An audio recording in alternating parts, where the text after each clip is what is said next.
የጦርነት አውድ በጣም በፍጥነት ነው እየተቀያየረ ያለው። በአመታት አይደለም በወራት ነው እየተቀያየረ ያለው።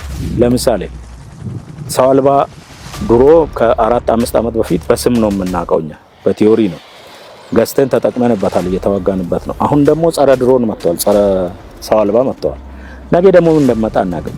ይሄን ሁሉ ከቴክኖሎጂ ጋር ሩጫ ተያይዘን ከጊዜ ጋር ከሚለዋወጠው በጣም ከሚለዋወጠው ጋር ሩጫ ይዘን አሁን በአስተማማኝ የኢትዮጵያን አየር ክልል ስፔስ መጠበቅ የሚያስችለን ቁመና ላይ እንገኛለን።